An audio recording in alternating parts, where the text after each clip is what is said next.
51 points. 52-47 Detroit. Good ball game. We hope you're enjoying it. Rodman's too close, and there should have been a foul then as he knocked him down.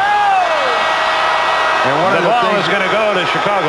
One of the things you rarely see Jordan do is complain, but right there, he's going pretty strong at Bill Oakes. Timeout is called by Chicago, and he is giving him a pretty good shot. So is Doug Collins. 2:46 left, first half. Detroit leads Chicago by 5. 2:46 left in the first half. Detroit leads Chicago 52-47. That's a scene set for you.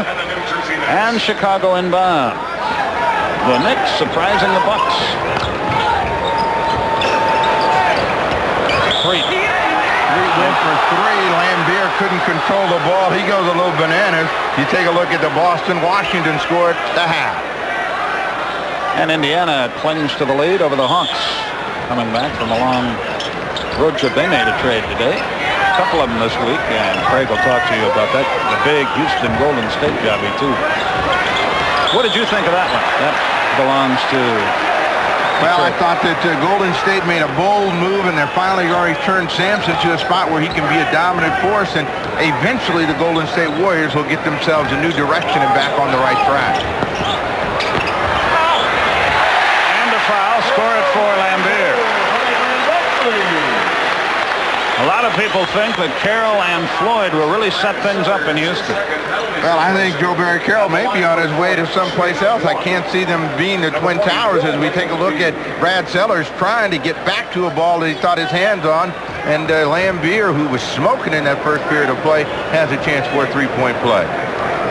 And he gets it. I heard a rumor that Larry Nance and Joe Barry Carroll might be traded for one another.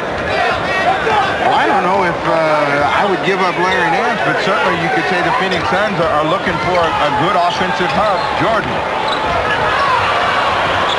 If at first you don't succeed, that's impossible even to miss. The way he hung in the air, Joe Dumars groped behind the back. Brad Sellers got to that. He's got a 4-on-2.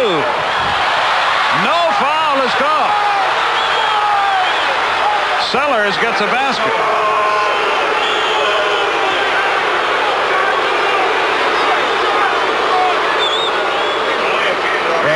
A delay of game warning against Chicago.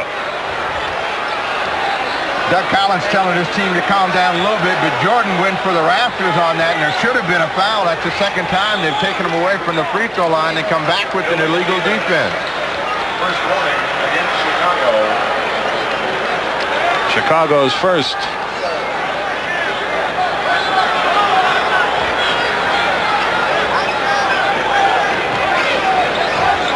Isolating Horace Grant, and Dantley has been problems for him all night. Dantley wheels, deals, misses. Rodman tips it in. How do you know when Rodman scores? Boy, I'll tell you what. He's a great talent, but somebody's going to punch his lights out before it's over. He always has that hand in the air, so you know when something good happens for him. They get a foul inside against John Sally on Oakley. Lambier is upset because he doesn't get that many steals, and he thought he had one.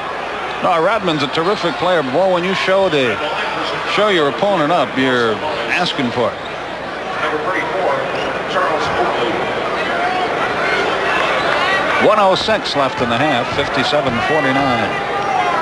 Detroit has led throughout. Chicago scored first, and Detroit reeled off 10 straight. They've never been caught. But it's still anybody's game, just a 7-point contest. And Oakley having a big night with 12. He has 12. Michael Jordan has 20. No one else on the Bulls has any more than 6.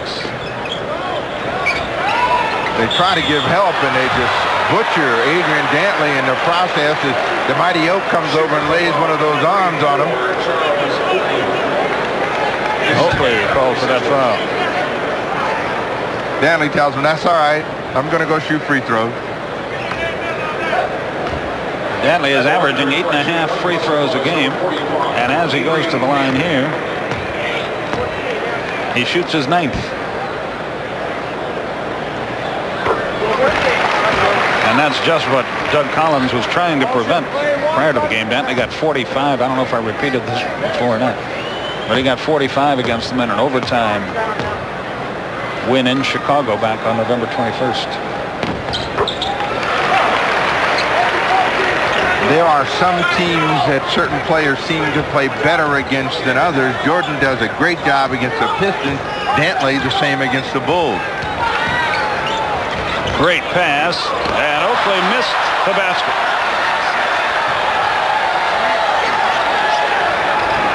Grant misses. Dantley's got a 3-on-2 to Dumar. Rodman again, nobody blocked him out. And it's a 10-point game all of a sudden. 25 seconds left till the half. Well, they're struggling, and now they want Jordan to get them a hoop. They're going to double.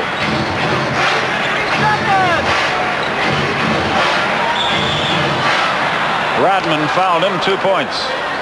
Jordan's having a tough time understanding why he's not getting that whistle against Rodman a lot earlier, because there's a lot of contact the second time where he's blown by him and been knocked off balance, but this time he'll get to the line. There are 11 seconds left in the half.